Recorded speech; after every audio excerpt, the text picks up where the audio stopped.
Okay, we wanted to be able, thank you, thank you, thank you. But before I start with any remarks, we thought we'd we will have the Pledge of Allegiance. And uh, can we have, let's come on over and you can lead us in the Pledge of Allegiance.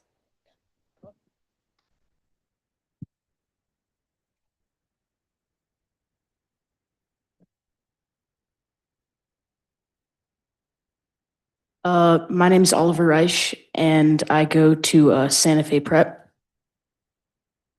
Now you want to lead the pledge? I pledge allegiance to the flag of the United States of America and to the republic for which it stands, one nation, under God, indivisible, with liberty and justice for all. I salute the flag of the state of New Mexico. The Z is symbol of perfect friendship among united cultures. Thank you. Buenas, wow, this is like, whoo. Buenas noches, Santa Fe, ¿cómo están esta noche? And I want to start out, it's wonderful to be with you. We know that some people weren't able to make it because they're worried about the smoke, they're worried about the fires. And I want us to take a moment to send prayers of gratitude. We've gone through this before and we're going to go through it again, right? And we need to be in incredible gratitude to our firefighters. And even as we worry about the smoke, even as we have to keep our windows and doors closed, let's remember our vecinos, our neighbors in Cundillo, some of whom have to evacuate right now, some who will be soon. And so let's just take a moment of thinking about them.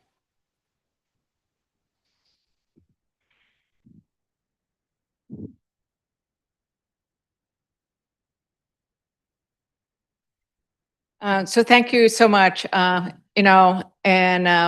Trump first took office, soon thereafter, I held one of my town halls, and it was hard, right? Because people were angry, they were worried, they didn't know what to do, and so across the country, Democrats and not very many Republicans, but we started holding town halls because even though I've always held town halls, we knew there was an urgent demand. People wanted to ask questions. They wanted to understand what was happening because Trump had started, his term from day one, attacking things that we love. He was cutting federal programs. He was cutting federal workers, this very same federal workers who were fighting the fire today got cut during those first few months. He cut the grants to so many federal agencies that you rely on. He didn't understand that their Project 2025 was not what anybody wanted, and really, I don't think was what anybody voted for. They were surprised when he started implementing it. But implement it, he did. And he really did attack our public lands. He attacked our immigrant communities. And he attacked so much of what we hold dear. And I think he felt invincible because he had Republicans now control the House. They now control the Senate. And what we have seen in the last almost 2 years of this administration is that Republicans won't stand up for their constituents because they are too busy bowing down to Trump's every whim, whether it's tariffs or war or reflecting pool or tearing down some of our precious iconic buildings like the East Wing. But we keep getting together because that is what we do. We keep getting together in our town halls like we did back in New Mexico because we find strength in each other. We've organized and we fought back because Americans have always known how to fight back. You know, we fought back when we first dumped that tea in the Boston Harbor, and we fought back here in New Mexico when we defeated the Confederates at Glorieta Pass, right? And when fascism tried to take the world backwards, American crossed oceans. My own uncles and father went across the Pacific and across the Atlantic. They sacrificed and we fought to defeat fascism. Because we also understood that defeating fascism abroad was not enough. We had to build a stronger democracy here at home, a country where people had security, opportunity, and a government that worked for them. Under FDR, we passed FDR and his successor, we passed Social Security, the GI Bill, we strengthened workers' rights, and we took on Wall Street and the rich and powerful. Later, we created Medicare and Medicaid, the EPA, the Clean Air and the Water Act, right? We didn't just simply defeat a dangerous ideology in World War II. We built institutions that moved us further away from the fear that fascism had feasted on, right?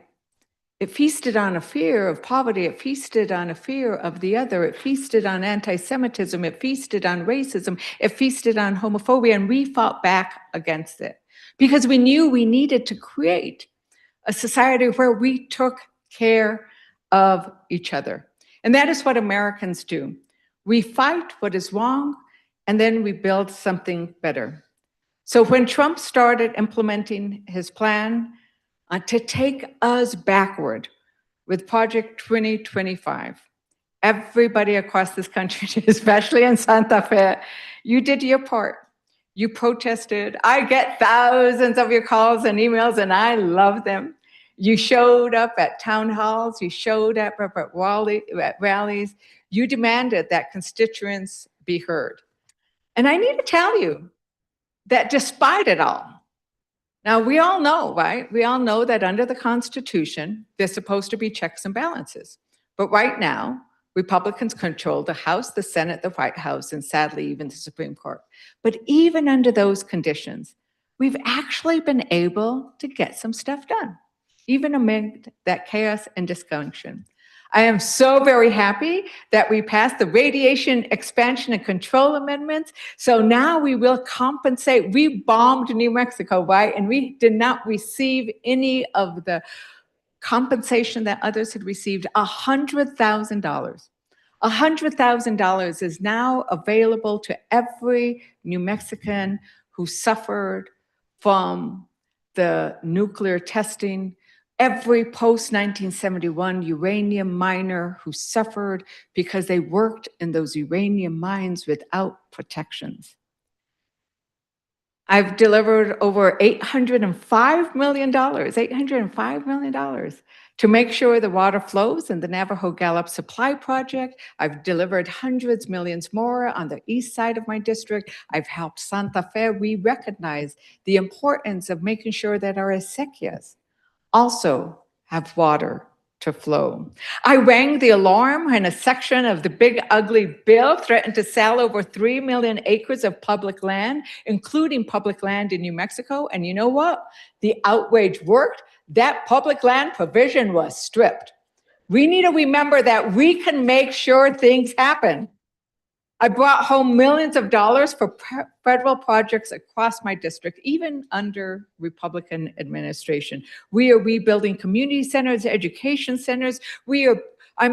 I've visited several of our firefighters because I've gotten them ladder trucks. I've gotten mobile units for sheriffs. We understand that law enforcement, first responders, water, community centers, housing, it is all important. And these are things that government is supposed to do, right?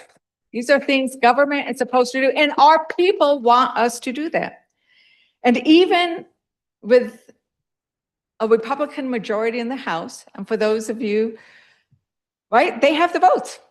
They have over 50% of the votes, but it's close. And so what we do is we force votes sometimes. If we can get 218 members to sign what's called a discharge petition, we can force a vote. Normally, the Speaker of the House, which is right now a Republican, Speaker Johnson, he decides what goes on the floor. We don't decide what we vote on. I know there are lots of things that we would win the vote on if we could bring them to the floor, but we can't. That's not how it works in the House. But we have forced the vote. How did we get them to release the Epstein files? A discharge petition. And now they have released 4 million of those files. Trump is in them over tens of thousands of times, but they still haven't released 4 million of the files. So I have a bill. I have a bill with Ro Khanna and with our senators to say, if you haven't released those files, we are going to hold you accountable. And that's the kind of work we can do, even when we're in the minority. We have also made sure, yes, let's clap it. We should be proud of that stuff. You know what? He tried to end bargaining rights for our federal employees. You know what we did? We did a discharge petition. We overturned that. And we've done so much more. But most importantly, we've made sure that these kinds of things don't happen in the dark. Because it's important that the American public understand what these policies are doing. It seems so far away, right? I sit on the Rules Committee. It's like, what's the Rules Committee? It's the committee that comes in at 1 o'clock in the morning to debate the big, beautiful bill. They don't even want to call it the big, beautiful bill because we did such a good job making sure Americans knew what was in there that now they want to change the name, right? Because it's a big billionaire bill. It's a big, ugly bill. I went in at 1 o'clock in the morning. We debated that bill through the night, all the next day, through the next night. And that's how the American people came to understand that what was in that bill were tax cuts, permanent tax cuts for the wealthiest among us. We tried to say, okay, let's not have permanent tax cuts for those who make $1 billion. Republicans said, no, we need to keep those tax cuts. Let's make sure we don't have tax cuts for those who make $500 million. Republicans, no, we need to keep those tax cuts. They voted against every single one of those. They increased the deficit by about $4.7 trillion. And they said, let's cut SNAP. Let's cut Medicaid. Let's cut education. Let's cut the things that working families rely on so we can prioritize the biggest corporation and the wealthiest among us. And we made sure that the American public understood that's what they are doing. And sometimes that's what our job is to make sure that we come together in meetings like this. We had, like, I think 64,000 or something people view that first town hall, right? And we have a lot of people viewing it now. That's what we do. I also don't hold just town halls in my district. I've held town halls throughout my district. I will go to Pennsylvania. I'll go to Arizona. I'll go to Illinois. I'll go to Iowa and Ohio, because I'm chair of the Democratic Women's Caucus, because I think it is important. Republicans aren't holding town halls. So I think it's important that we show up and we answer the questions of our communities, even if I don't happen to be their representative, because I do sit in Congress and I represent not just you, but I represent our entire country. And in fact, because of the way the United States has the power that it does, we need to be conscious of the world. Sometimes it might feel like what I'm talking about, that's been small, but I think these issues force the administration to answer questions, and they will build the record. And now, we're coming to the end of the second year, and we now have like a new phase to this fight. But we need to always remember, we need to continue burning the torch of justice so that we can let empathy and love. Imagine if we passed all of our policies from a place of empathy and love instead of power and hate. Right? That's something that we need to do. And sadly, we have an administration that hasn't done their policies from a place of empathy and love, but rather from a place of power and profit. Power and profit. We've never seen corruption like this before. Never seen corruption. There's been a couple of instances in history, right? The teapot. We've had a couple of things, but never. Billions of dollars. Right now, I think it's $4 billion that Trump and his administration have made off of being the president. You're supposed to serve, not enrich yourself. Instead of standing up for the working families, he started a war in Iran that is costing everybody so much more money. Our farmers, 46% increase in bankruptcy because our farmers can't afford, they can't afford the diesel, they can't afford the abono, the fertilizer, they can't afford what it costs. And I've met with those farmers, I've met with the ranchers, right? That war in Iran is hurting everybody. It's not making us more safe. His tariffs, they have made everything more expensive. But we're going to continue to raise these issues. I'm going to continue to get those kinds of wins that I talked about. We're going to keep doing it, and we're going to keep showing up, because that is what New Mexico does. And I need to give a big shout out to New Mexico, because we are the place where the rest of the nation is going to look and say, how do we push back? When Republicans refused to extend the Affordable Care Act subsidies, New Mexico stepped in and we replaced it 100%. 100%. And if you look at a map, yes, let's give it out to Mexico. You look at a map of the people who have lost health insurance coverage, the only little state on there that is positive and is little, like they have it sometimes in blue, because we have increased our coverage by more than 5%, right? And every other state, they've dropped 5%, 15%, 20%. All of our southern neighbors over to the right in Arizona, they've dropped. Right now, I think we have about, is it 15 million people? 15 million people have lost access to healthcare because of the big, ugly bill and Trump policies. But in New Mexico, we say, no, you can do it a different way. And we are not just fighting against the Trump-Publicans' efforts to take us backwards.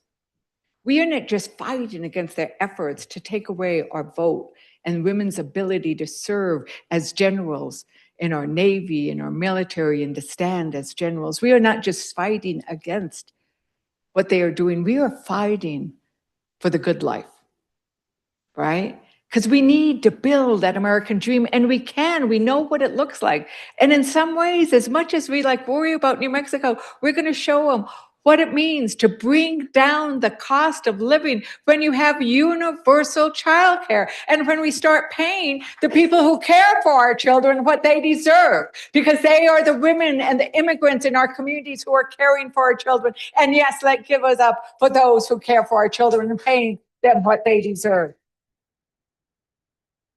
And so we'll keep doing that in New Mexico. But New Mexico can't do it alone, right? We cannot make up for every gaping hole that they create in the government services that we have a right to depend on, right? We have a right to say everybody should pay their fair share in taxes so that we can create the opportunity for everybody. But we'll keep doing that. We'll keep showing up at town halls. We'll keep living what I always say is living the First Amendment and living the Constitution, right? We're going to get up in the morning, we're going to pray to whatever God we pray to. And then we're going to exercise a right of assembly, we're going to exercise a right of protest, we're going to exercise a right to petition the government, me and the Trump administration. Say, we want you to do better. We are going to show up and vote. We are not going to let them take away our mail-in ballots. We're not going to let them take away women's right to register. We're not going to let them take away the ability of rural people to vote, which is what their Save America will do, because that is not living the Constitution. And New Mexico, do we know how to live the Constitution? Absolutely, we do. And so what I'm going to do now is open it up for questions. I know we've handed out if anybody wanted to write down a question, we've handed that out. We're going to put them in those boxes. And then Can we get somebody to choose them? So you can say, Teresa didn't choose them, somebody else did. You want to come and choose the questions for us? Thank you.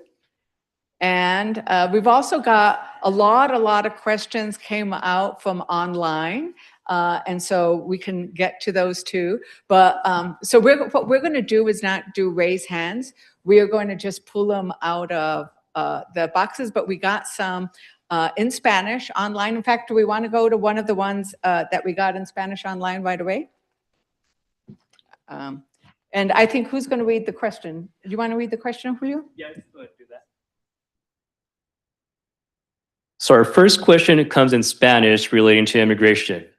The question is, ¿cómo puedes apoyar la comunidad trabajadoras y las familias afectadas por autoridades I-9 para que los empleadores no compartan la información de sus empleados y apoyar a las familias que enfrentan la deportación de un familiar? Gracias y gracias. Quiero reconocer, reconozco porque ustedes son tan perfectos siempre en sus camisas amarillos. I want to recognize that we see many of our immigrant community in their beautiful yellow shirts tonight. Yo quiero decir y responder a esta pregunta sobre empleados y cómo proteger nuestra comunidad, que yo soy harto, como tantos de ustedes, de la manera en que ICE y el patrulleros fronterizas, CBP, the Border Patrol, cómo ellos están impactando nuestra comunidad. Y tengo que decirte que yo no voy a votar por un centavo más para ICE ni el CBP hasta que ellos reforman la manera en que tratan a nuestras comunidades. No es justo y no es en común con nuestra Constitución. No pueden. Y vamos a decir no a lo que ellos están diciendo, porque cualquier otro policía en la nación no pueden matarse porque están protestando en la manera de su que parece latino. No pueden entrar a su casa sin órdenes judiciales. No pueden maltratarte contra la Constitución.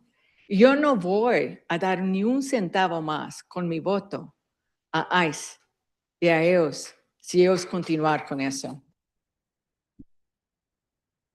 Y además, yo creo que necesitamos reformar nuestras leyes de inmigración. Necesitamos dar un pathway to citizenship, una manera de llegar a tener su visa, pero también a su ciudadanía.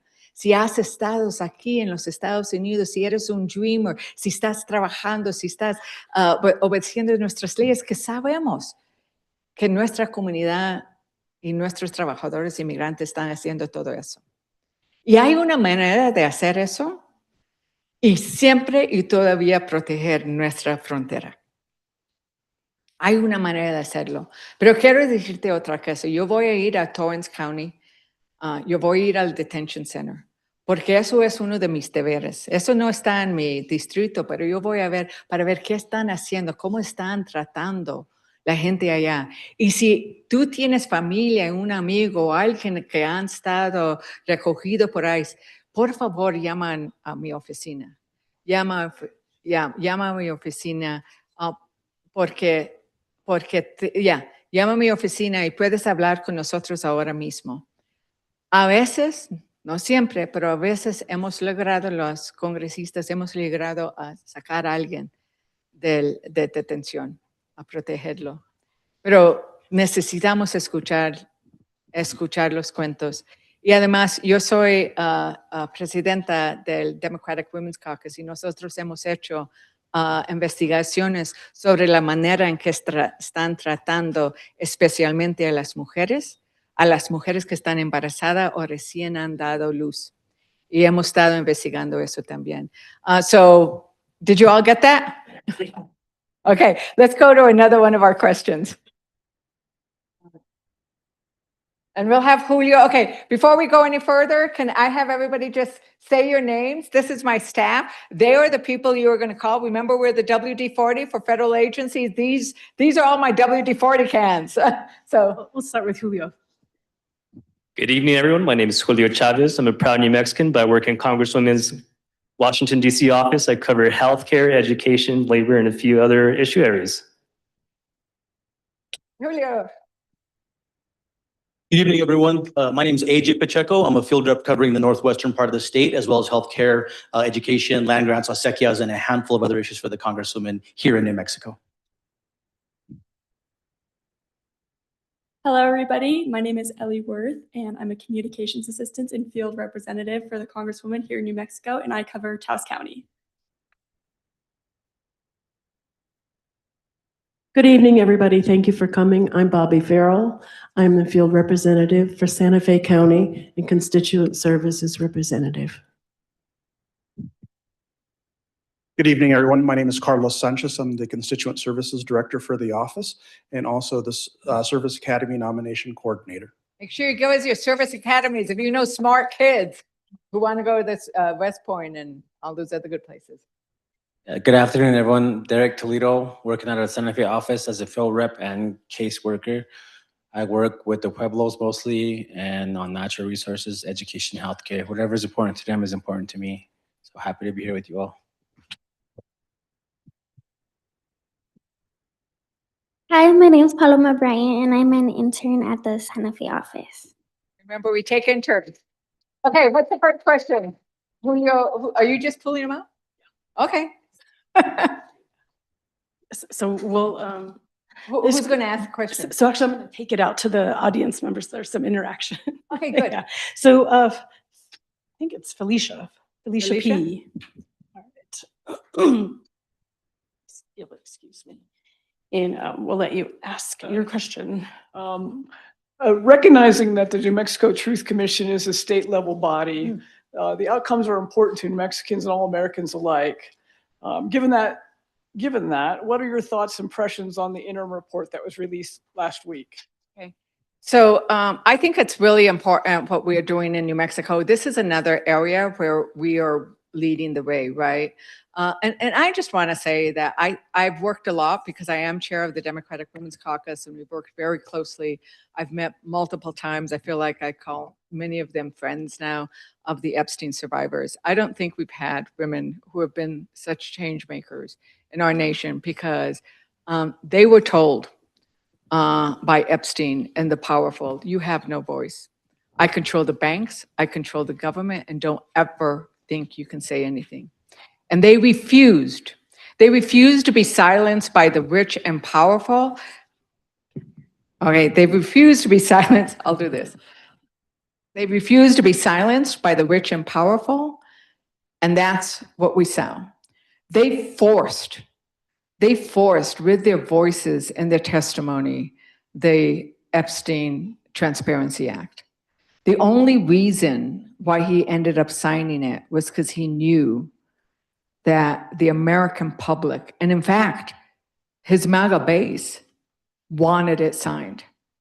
And this is an example of how public outrage makes a difference. I was holding a vigil, a candlelight vigil. Well, we couldn't really have candlelights because we were in the Capitol, but a little vigil with a lot of the Epstein survivors when that vote was taken and when it passed the Senate. And it was one of just such sense that justice won, right? But what we've seen since then is that Todd Blanche, was in charge of making sure those Epstein files were not adequately released, that they were redacted, that they let out information that was damaging and re-traumatized the survivors. Everything that they were not supposed to do, they did. Which is why I mentioned my new bill. I have another bill also that I've worked with Virginia Giuffre, if anybody's read Nobody's Girl. The family asked me if I'd carry the bill. We are removing the statute of limitations. Because right now there's a statute of limitations. So if you were a victim, you cannot, some of the abuse happened beyond the statute of limitations, so we're removing this, and we need to do that in the state of New Mexico too. But in the meantime, the Truth Commission is working with what it can, right? And we know that they haven't been able to get access to everything they need. So in fact, I'll be meeting with AG Torres tomorrow so that we can talk about the bill I have, which will grant the attorney generals access to these kinds of files when they do it. And there are things that I'm going to talk about. What can we do? Because I can go, but I'm not, and I've got a full-time job, right? And two, because I have to, run for re-election and serve as your congresswoman. And I have the largest rural district held by a Democrat. I love my big rural district, right? But it means I have to go all over the place. But there are things we are thinking about because as a member of Congress, I can go and look at some of those files. So we're going to be brainstorming of how do we do this, but we need places like New Mexico, one of the town, and places like Ohio, where we know abuse took place to do these kinds of things. Now, New Mexico is leading the way.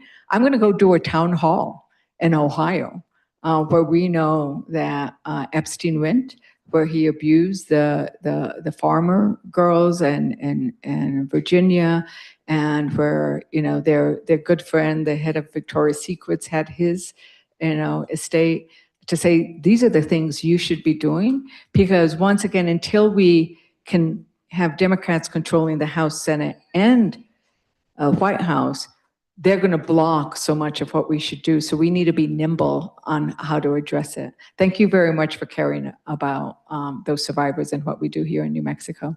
Next up, we have a question from Barbara A. Barbara? Oh, Barbara's right here.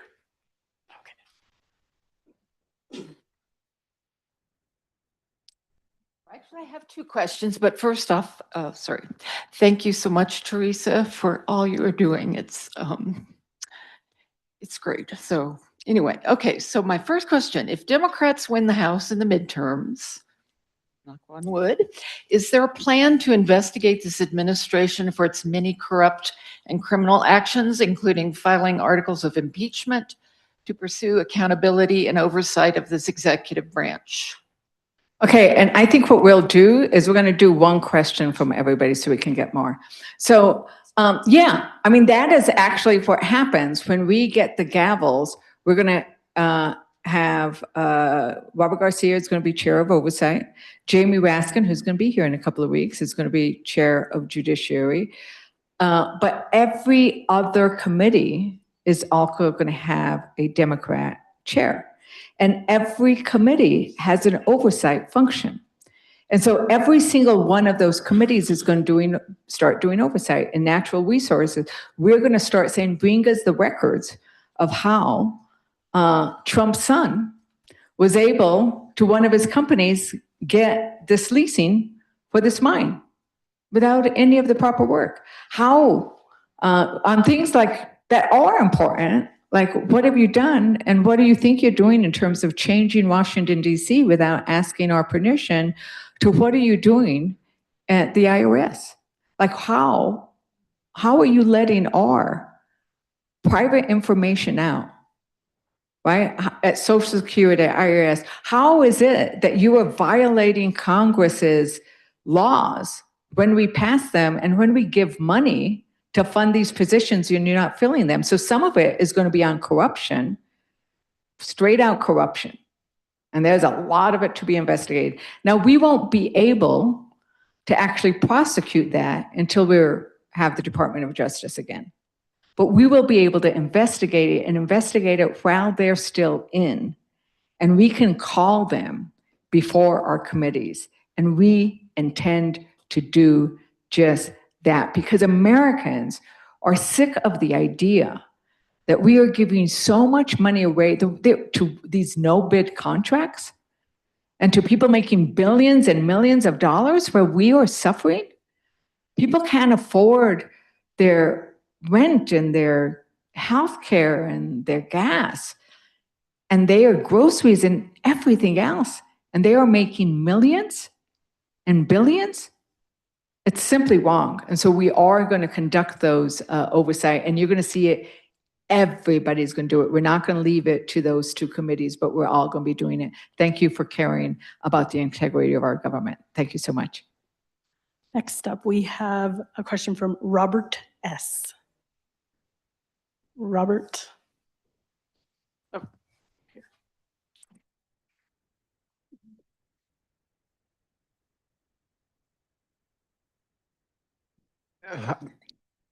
You hold it, okay. Yeah, I'm Robert Severson. My question is, how do we keep our state government powerful against the federal powers? Oh, that's an interesting. Yeah, that's an interesting question. Because it's been interesting, right? What's fascinating to me is, I can agree that I actually like the fact that there are two different parties, right? So we can have debates about policy, right? They're supposed to be the party of small government, no deficits, no war, no foreign intervention, right? But they're doing the opposite, right? And actually, it's true that the Republican presidents have always increased our debt. But they're also supposed to be about don't interfere with states' rights. And what we're seeing is the opposite, is they are over and over again going in and messing with states, from not giving states, sometimes it's pure revenge, right? Where Trump is stopping grants, stopping emergency aid, stopping FEMA funds, just because you're a state who happened to vote for a Democrat for president. Never have we ever seen that before. Usually the president gets up after he wins and says, I'm going to be the president for everybody, right? And this guy got up and said, I'm going to be for the president only for the people who voted for me and only for big corporations. It's like, we've never seen this before. But we have that problem. And I think the key is that we have to keep funding at the state level our attorney generals. Like I hope that the legislature keeps giving more money to our attorney general, because they're the ones who are having to bring these lawsuits. And we will continue. I continue, as I said, we might not have the votes, but we have the voice. And every time they do that, I say, wait a minute, you're taking away the ability, for example, some of the emission programs. They no longer want to let states do stuff that they have always done. And that's going to impact New Mexico as we try to regulate our own emissions. New Mexico has some of the highest methane regulations in the country. We're the second largest oil producer after Texas. Texas doesn't have any of it. Now, they're still drilling in New Mexico. They're still drilling. It doesn't matter that there's methane requirements, because they're going to make a profit, right? So we need to continue more of that, but we are now worried because we think they're going to try to go after us for doing that. And so we're going to have to keep fighting back. There needs to be a balance, and that's what the framers expected. Our problem is that the framers, I don't think ever imagined that we would have this level of corruption. One of my favorite quotes, I have a lot of, I've read a lot of the founding fathers, and let's remember there were some founding mothers too. Like some of the best articles were actually written by a woman who pretended to not be a woman, but some of the best articles that led people to the fight in Boston, that led to the Tea Party and all of that, were actually, not the Tea Party, the tea, Boston tea, throwing it over, were written by a woman. But Samuel Adams, when he was really fighting, they said, oh, how are we going to do this? We should just be, I'm afraid, how do we elect leaders? And he responded, a moral people will elect moral leaders. And they expected that there would be a certain level of morality, of values. And what we have found is I still think Americans are a moral people, but we have elected a man who is immoral. And I will call it that. And I will say that I am very proud of the work that our own Archbishop has done in New Mexico. He led an interfaith effort against the big, beautiful bill. We had Jewish leaders, Muslim, Baptist, evangelicals, Buddhist, all kinds of things, including our own Archbishop, lots of Christians, and they sent a letter to Congress asking us to vote against the big, beautiful bill, because what it was doing to immigrants, to healthcare, to feeding the needy. And that letter actually said it is not moral. And I agree with that. And we need to bring morality and a sense of justice and right back into our policies, even as we seek to balance them. Thank you so much for your question.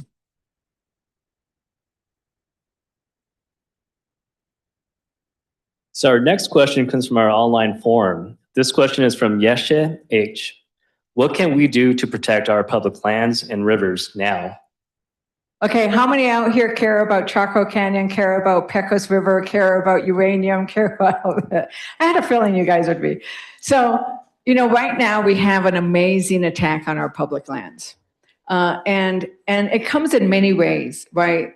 The Lee Amendment, where they wanted to open up our public lands and basically give them away, that we forced them to strip that. But we also are seeing that they're trying to make mining easier, where you just go and put a few stakes in the ground. They are rolling back so many of our protections.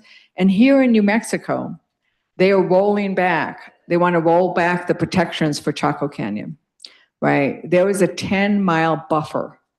And the reason that 10-mile buffer is in there is there are 4,007 both in what Deb Haaland did as secretary of creating a 10-mile buffer around Chaco Canyon from drilling, is there are 4,700 identified archaeological sites. But more than that, Chaco Canyon is built as a landscape place. The whole place is actually connected to things around it. That's why we put the 10 miles. They want to remove that to allow more oil and gas. Now, a molecule of gas is going to be the same wherever it comes from. But once you bulldoze those archaeological sites, they're gone forever. And that's the same with Pecos, the Pecos River. Yes, we need to mine for certain substances that we need, but there are places where you should not do it. And that watershed is so precious. So I've introduced the bill to protect the Pecos watershed. I've introduced the bill to protect Chaco permanently. I've introduced the bill to protect Caja del Rio. Now, I need to say, I introduced the bill to protect these public lands. But who did actually all the work? It's the story of, it's America's story, right? It's the people who do all the work. And so in all of these bills, it's really in response to the hard work that the people have done, that the Pueblos have done together with the county, together with the city, together with the land grants, together with New Mexico Wild. Like, they all did it in collaboration. They all did it because they understand that there is a public good. And that public good doesn't belong to me. It doesn't belong to our corporation. It doesn't belong to our generation. It belongs to the future generations. And that's what we are working to protect. So in every instant that's available to me, I am pushing back against the degradation of our public lands. Because, I am a daughter of rural New Mexico. I grew up. My first job was actually as a conservation corps. It's like I didn't realize it took so much work to protect our lands, right? But it does. And it takes a lot of work, and it takes all of us caring a lot about it. So I really appreciate the online comment. I really appreciate all of you caring for this beautiful place we call home. Thank you. Next up here in the audience, we have Leanne W. Leanne. And thank you to our great team here. You'll hold it. Actually, my name's Suzanne Hinkle, but this question came from a friend, and I'd like to read it for her. She wants to know how you will interpret the Justice Department memo rescinding the major provisions of the Olmstead Act that ensures indivisibles are provided the necessary assistance to remain in their communities.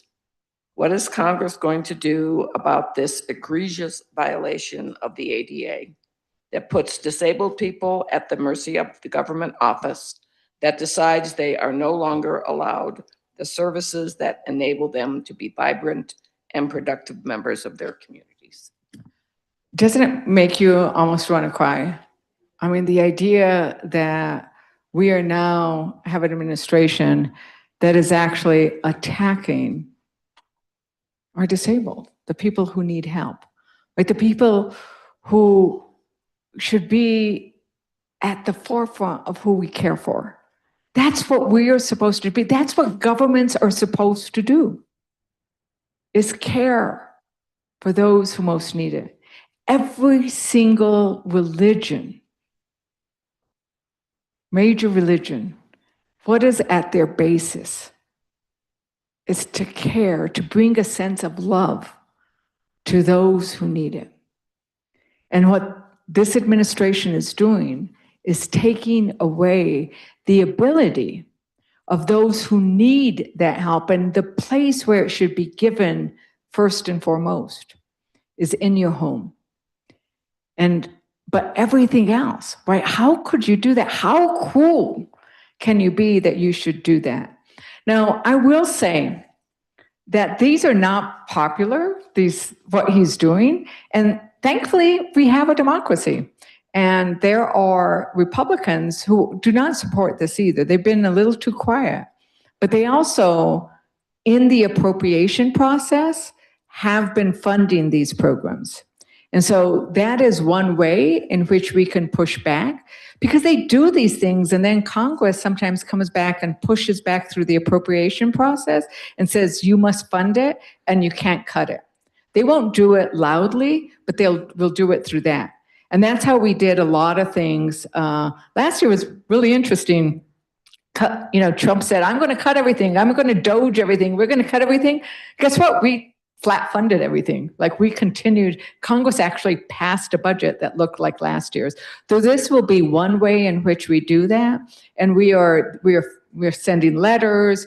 I've signed on to letters about this. The Democratic Women's Caucus is fighting against this because a lot of those people are women, right? We live longer, and we want people to stay in their community, stay in their homes. So we are pushing back against that. So thank you for asking. Thank you to your friend very much, and thank you for willing to be her voice.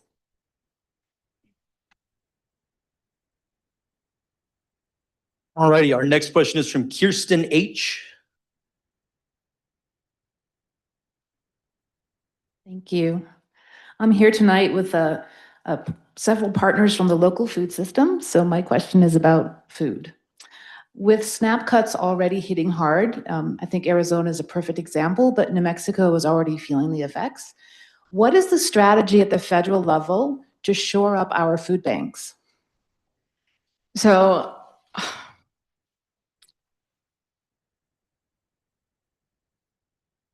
the Food Depot, Kitchen Angels, the food banks across this district, you go to them and they have longer lines than they've ever had, right? So many people, the unemployment rate has gone down, but that's only because people stopped looking for jobs, right? We have lost jobs under this administration, and things are so much more expensive. But you go into the food banks and some of them are almost empty. It makes your heart want to break, right? And what we're seeing is the Republicans don't care, right? Their big, beautiful bill, in order to pay for it, in order to pay for their tax cuts, they wanted to show that they could come up with $1.4 trillion in tax cuts. And they did it to SNAP, to Medicaid, to education, to our land and water. So it's really hard to figure out how to push back because they've already told us what they want and what they'll do. But we are. You'll see that the Democrats refuse to pass out the Farm Bill. And the Farm Bill, for those of you who know it, it's always been a bipartisan bill. It's always been a bipartisan bill. And I've worked with, I see my good friends I've worked with, and on the Farm Bill, I had like 5 different bills that I introduced to be part of the Farm Bill after doing a farm to Congress conversations across the state. And so we put some neat things in there. We put how to help our farmers markets, because we know our farmers markets do so good. We know those double up bucks are great, but they cost money to run, right? And that's another area where the state has stepped up, where the feds have cut it, right? And we're seeing when you do those programs, what are you doing? You're helping the people who are hungry and you're helping our farmers. So it's good for our economy. And the Democrats blocked the farm bill coming out of the committee in the Senate, and that was very good. So we'll keep fighting in those ways. And then remember, we will win in November. I mean, I will do everything I can. I'm almost, sleepless in the work we do. But we will do everything we can to win, and then we will have more control over those budgets. And I can tell you that this is an area that we will fight hard for, but it's also an area that they're going to lose some of their seats because of the SNAP cuts and because of the Medicaid cuts. And they know it. And they're trying to say that they're doing something about it. And you see them like trying to say, oh, but we care about this, but then they'll come up with somebody to be mad about. And it's like, no. Let's talk about the real issue.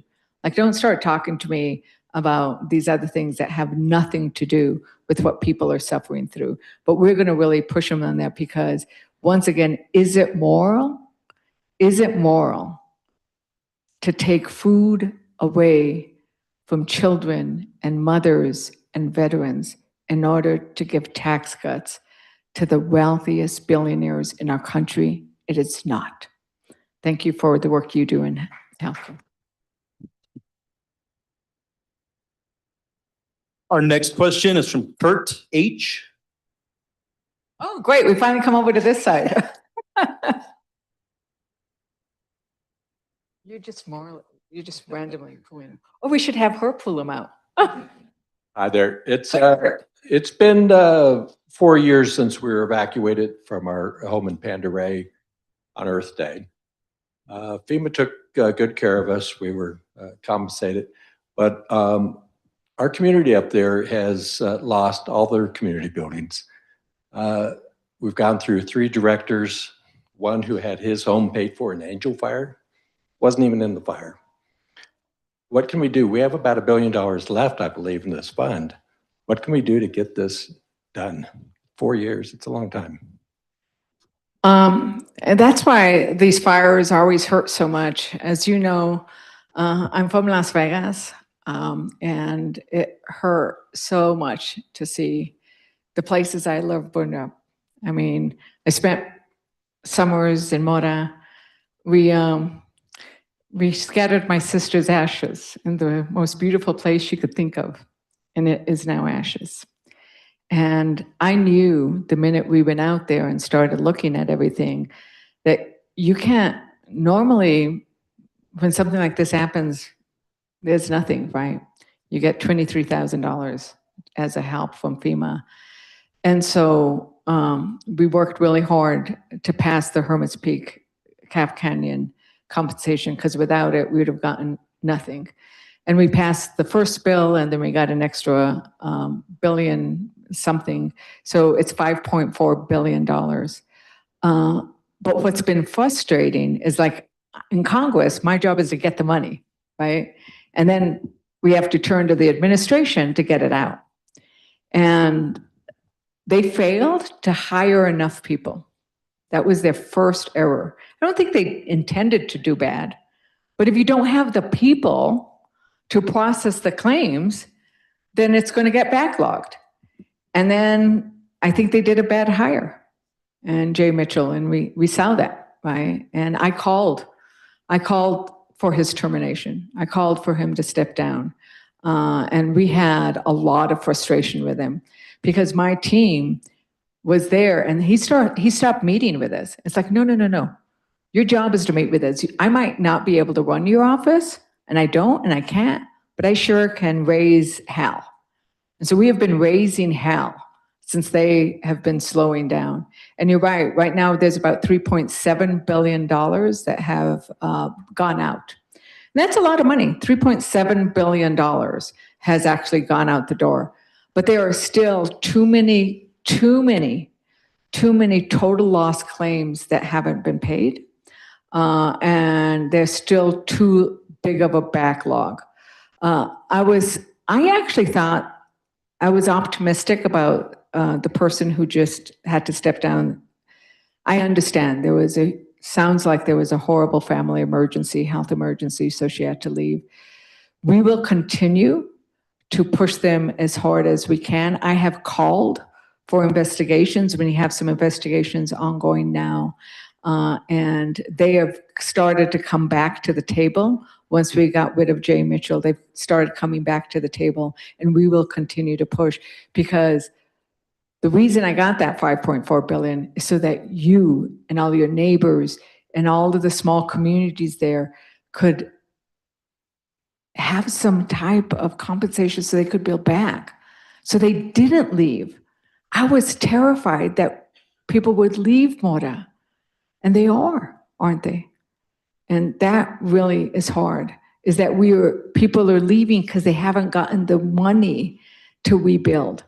And that is simply wrong. And so I'm going to continue to push for accountability and push for that money to get out as Congress intended, as I intended when I passed that law. Thank you so much. Next question is from Benjamin P. Oh. Rebecca on this side.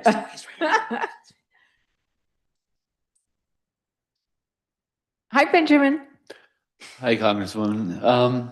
What are your views on the funding offsets in the Take Care of American Veterans Act, i.e. cutting funds from future benefits to pay for other benefits, and how that might come up in the next congressional session? So do you all know what they did there? Well, I never could quite, what the Republicans did in both this and an earlier bill is they acknowledged that there are a lot of problems with VA, and there are a lot of problems with the benefits. And so there's a problem with the benefits with regards to how you pay out disability benefits. And it needs to be fixed, right? It needs to be fixed. Everybody agrees it needs to be fixed. In fact, there's a bill under a discharge petition called the Major Richard Starr Act, which would say we need to start paying these benefits, and the veterans should be able to keep their benefits and not have them docked if they're getting other benefits. If you went to war for us, you put your life on the line for us, you suffered and came back with disabilities for us. We can't just say, thank you for your service. We have to pay you the benefits that you have earned. That's how we say thank you for your service. But Republicans and the chair of the Republican Veterans Affairs has said, well, let's pay for those benefits by taking away benefits that would go for future veterans. So the people serving right now in Trump's Iran war would get fewer benefits. And they did this with another bill too. And in the Rules Committee, you might want to, because we posted some of that, he came and testified. And this Rules Committee is where all the bills come, and so all the chairs come, and I fight with them over their bills. You should see me fight. I have a good time fighting with them.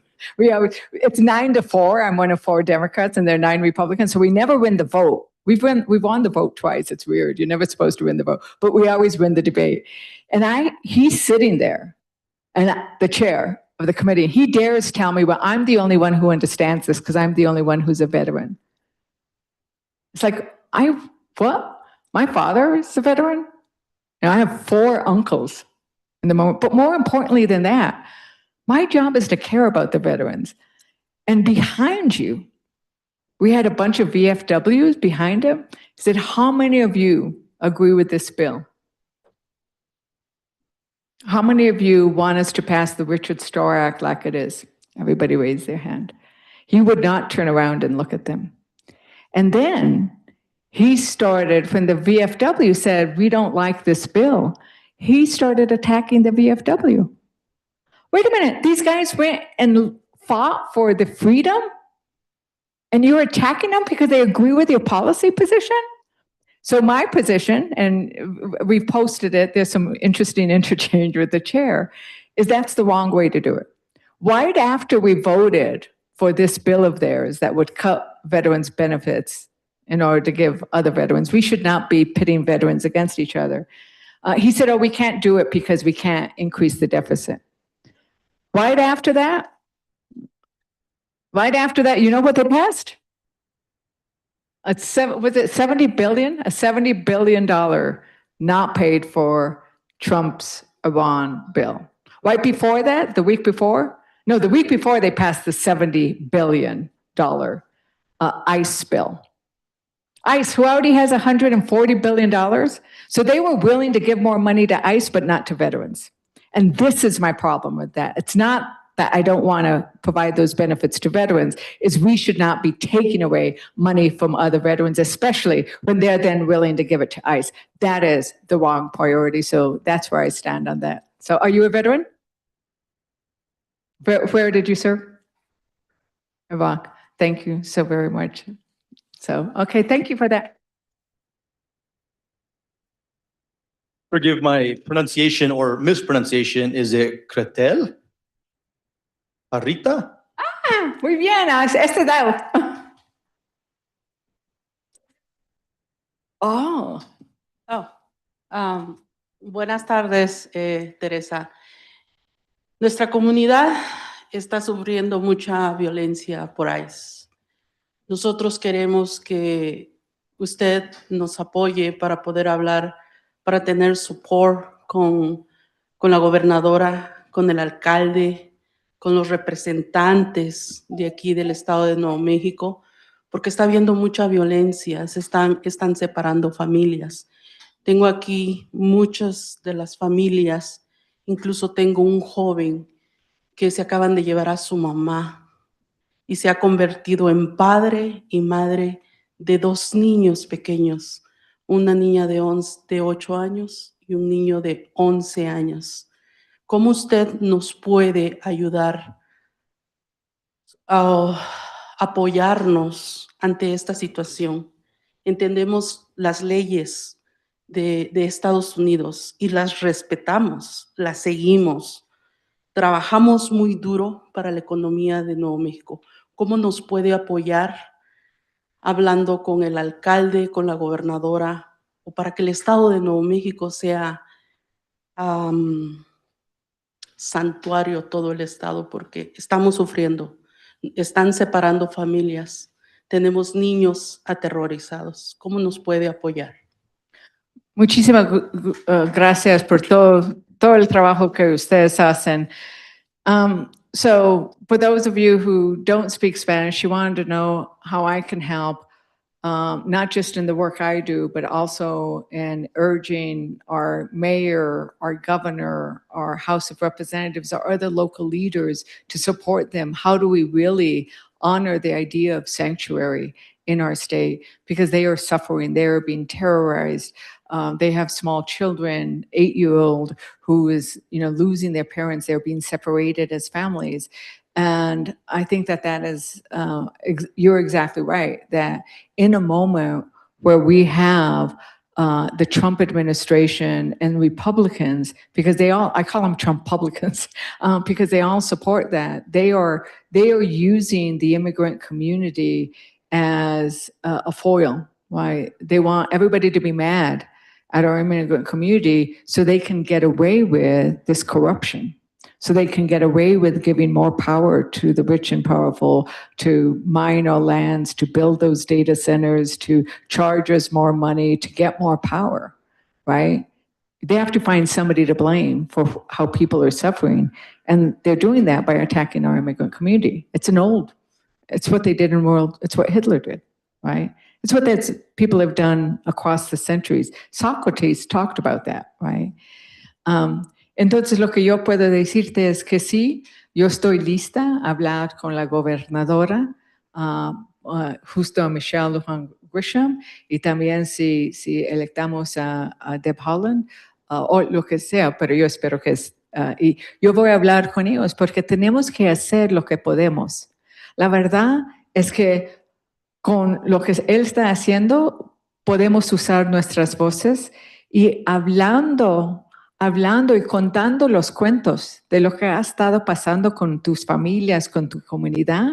Sabemos que ahora mismo el público no está con él. El público no está con este terror que están haciendo. El público está con nuestras comunidades. El público está con la idea de tratar a nuestras comunidades, a nuestros inmigrantes con dignidad, con respeto, a mantener las familias, ¿no? Sabemos que están deteniendo miles de inmigrantes que no tienen nada de delito. Como usted está diciendo, no son criminales. Él dijo que él iba contra the worst of the worst. No está haciendo eso, está porque ellos tienen que contar, they have a quota. Ellos están arrestando a todos. Pero yo voy a hablar, la próxima vez que yo veo el alcalde, voy a tener porque he escuchado, y no sé si está verdad o no, que hay a veces nuestros, que sí están ayudando un poquito. Es la verdad que no está ayudando. Yo voy a hablar con el alcalde, voy a decir que esto era una pregunta que había 1, 2, 4, 5, 15 personas y más que han escrito. Voy a hablar con ellos. Tenemos aquí otros líderes. Ellos también, yo sé que está con nosotros en términos de esto. I told them that I would indeed speak, and I talked about the fact that it is horrible. In essence, there is a war of terror on our immigrant communities, and that we cannot keep separating our families, and that is simply not right. Entonces, estoy contigo.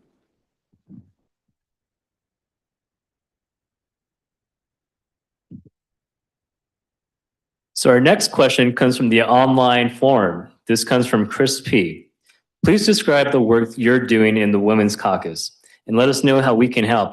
Thank you for all you do. Okay, the Democratic Women's Caucus.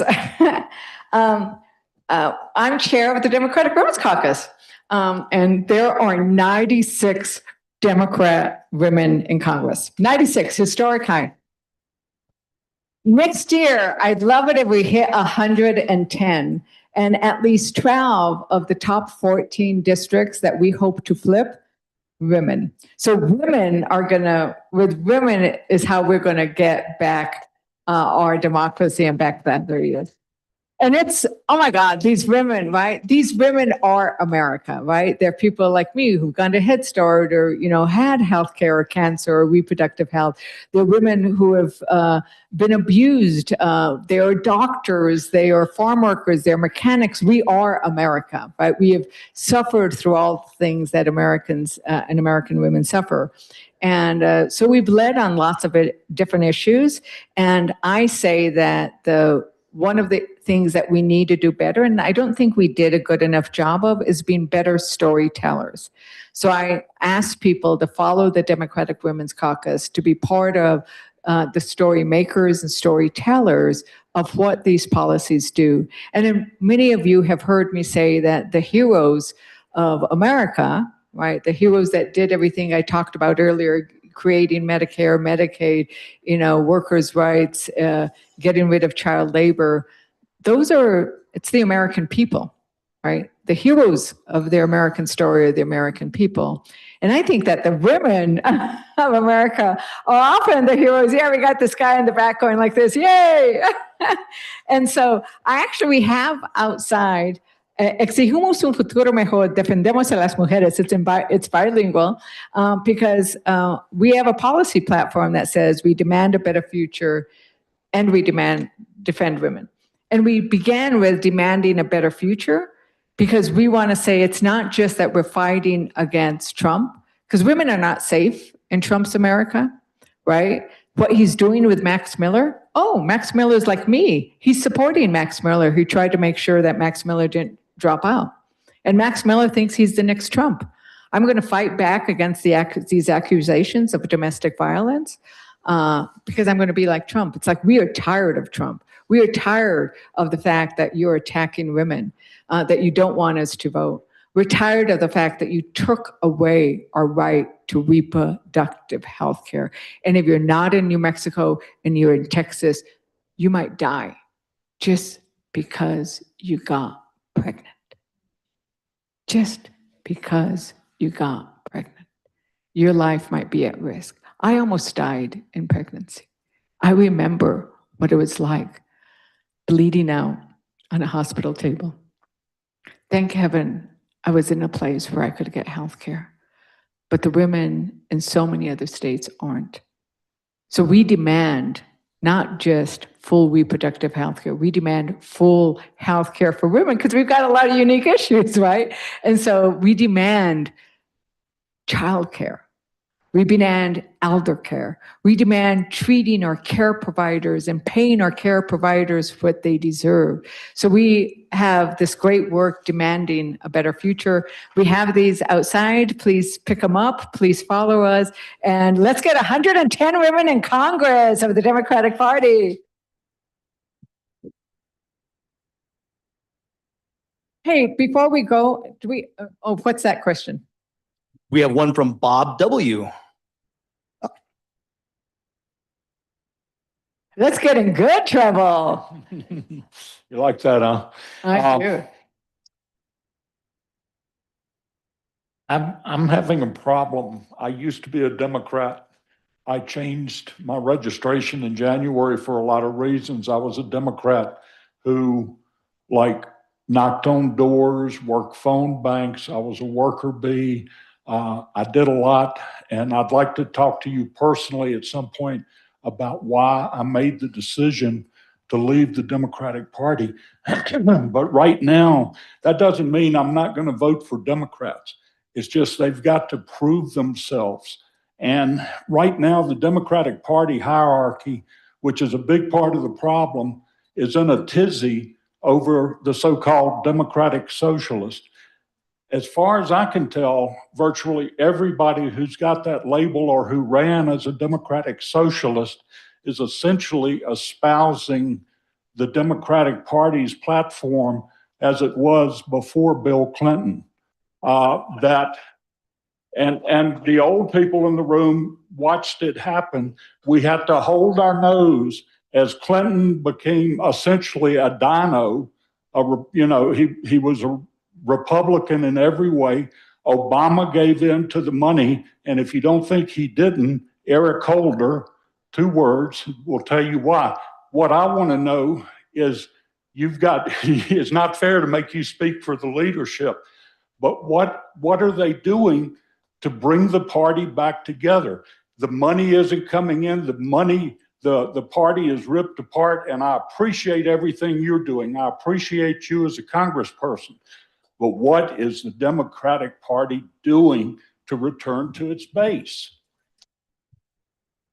Well, I love your enthusiasm. I'm so grateful for all the work you do. I'm so grateful for the passion. I'm grateful for let's get in good trouble. You know, this man believes in voting rights, and I think that we indeed, that the core of my colleagues are adherents to John Lewis, that they understand that we need to, as I just described, what we're fighting for as the Democratic Women's Caucus. These are the kinds of things that I think we can all coalesce around. There was an interesting article, and what I see happening, I'm here in my official capacity, not my candidate capacity, so I'm going to just skirt around the issues and we can talk later. But what we see happening, I think across the country, is that you have a lot of candidates who are putting forth ideas that many of us in Congress support. And you look at what we're working on, and they are indeed the idea that we need to address these issues that create, as I said earlier, where government is doing the work to protect our planet, to protect our ability to earn good wages, because it doesn't work. I mean, we need to increase the minimum wage, right? We need to do the things I talked about, childcare, elder care, junior care. We need to reform and do a lot of work. I'm a Medicare for All girl myself, right? I think we need to completely, for those of you who know those, but we need to maybe even say, we need to review that bill. I'm a very close friend with Pamila's, but I think we need to review that bill, given what's happened to us now. Do we need to make bigger changes? Do we need to do the big things? Yes, absolutely. And I think you will see, as my job is to flip the house, right? That's what I am focused on. And I'm focused on doing that with my colleagues. And I think across the country, you actually see incredible support for the Democratic candidates, incredible support for the Democratic candidates, so that we are coming together for Democratic candidates. Now, some of those candidates might be a little more conservative than me. Some of those candidates might be a little bit, not very many, but some of them might be a little more to the left for me, right? But that's because we represent America. And America looks very different across this country. But you are seeing incredible support, incredible polling for Democrat ideas and for Democrat candidates. And that's why I think you're going to see a wave in November of people supporting the kind of policies that I think you care about. And so hopefully there will be a lot of Democratic candidates that you can vote for, even while you're no longer a member of the party. And I would love to have a more intense conversation with you later when I'm not sitting here in my official capacity. Thank you very much. I can do a quick time check. We'll take one question online and then one last audience question. Okay. So I get the unenviable position of the time check. Trish Dominguez, who's really good, keeping us on time. What is it, Julio? Which one? So this question comes online from Michelle R. What are you doing to protect Social Security? Oh, who cares about Social Security? Oh my God, right? So, and this is one of those things that I mentioned earlier, right? Social Security came out after World War II, right? It's like we could not let those who've, had good lives, who've worked well, sort of be in poverty in your older years. It's simply unacceptable. So for all of this time, we have been asking workers to pay into a system. And we have been promising workers that at the end of your career, when you reach, they keep moving the age up, when you reach 64, now 65, 67, 70, that you will receive a monthly check, that those who are disabled will receive a monthly check, that the children who are orphaned will receive a monthly check, that we recognize that as a society, we need to have this basic standard that we will not let people fall below. But we also know that the trust fund is in trouble, right? And if we don't do something, we're going to run out of money and we're not going to be able to meet those obligations. So there are two different ways in which we can solve this problem. What the Republicans are proposing is that we cut benefits, or that we privatize it, that we increase the age. But that's not the promise that was made. That's cutting benefits. But there's another much simpler problem on this side. And I will say John Lawson has led this effort, and I'm a co-sponsor of this bill. And we have these little cards that are, handy dandy for that question. We have these little cards, right? And I'm not supposed to go out of this area. There are 156,000 Social Security recipients just in my district. And one of the ways in which we make sure that those 156,000 and all of those who are going to become qualified in a little bit get their things is we can just make sure that everybody pays their Social Security taxes. Right now, we stop collecting Social Security taxes once you hit a certain time. And so those who are making more than 400,000, and you're going to have to start paying into Social Security too. You should also pay taxes on that amount over 400,000. And if you do that change, make sure that everybody, the wealthy as well as, the teachers, right? That everybody pays into Social Security on all their earnings above 400,000, it's going to be solvent through 2100. We're going to make sure it's solvent. So that's a different approach, right? It's probably an approach I hope you'd agree with, right? That we need to start making sure our tax codes tax those who are able to pay those taxes. And think about what the taxes used to be before actually Clinton did those tax cuts, right? Not Clinton, but they started with there. And we need to go back to a tax code that is more equitable, that makes sure that everybody pays their fair share. And that's one of the ways in which you save Social Security. Pick up my cards.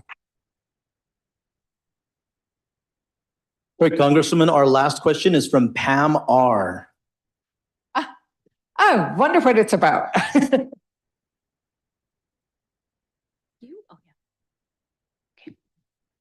Thanks. Oh, yeah. We could go there. Congresswoman Teresa Leger Fernandez. First, we want to thank you so much from all of us at Farm to Table and the New Mexico Food and Agriculture Policy Council for the care that you have in helping us with many of the food and agriculture programs that support not only the health, but well-being of our communities, both the health of people and our economic prosperity.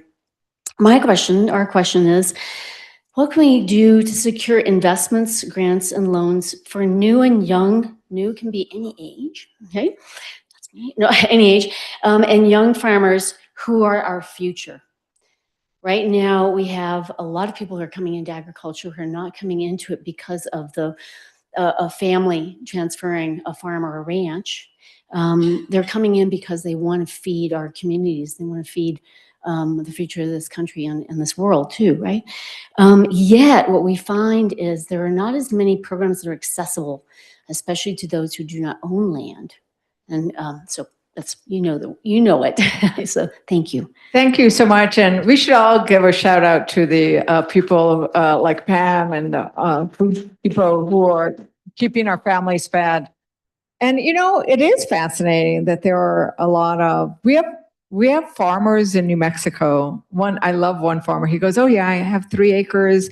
And after all the work I did with the farmer's market, he said, I make 6 figures and I don't work too hard. It's like, and so people can actually, if they invest in high yield crops, high money yield crops, and sell at the farmer's market and sell to the restaurants, they can figure out like how to make a good income.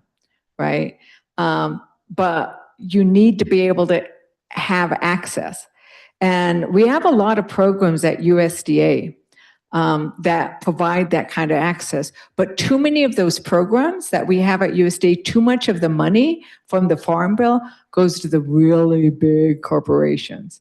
And it doesn't go to the medium and the small ones. And so that's been a push that we have been trying to do, is to get more of that money focused on the small and medium ones. And then making sure that once the grants are approved, that it comes through. One of the things we did, and what we do with the WD-40 that I said for federal agencies, we had several farmers whose EQIP, it's called EQIP, and it's Environmental Quality Improvement Program. These grants that they were supposed to get from USDA, Trump stopped them. And so we actually went and we had press conferences and we talked about them. We used our WD-40 and those grants started flowing again. We want people to come and talk to us about those. You guys do a great job. But remember, we have a grant finder. This delegation, we're the only delegation in the country that we all pitch in so we can do a grant finder, because there's a lot of federal money out there that doesn't make it to New Mexico.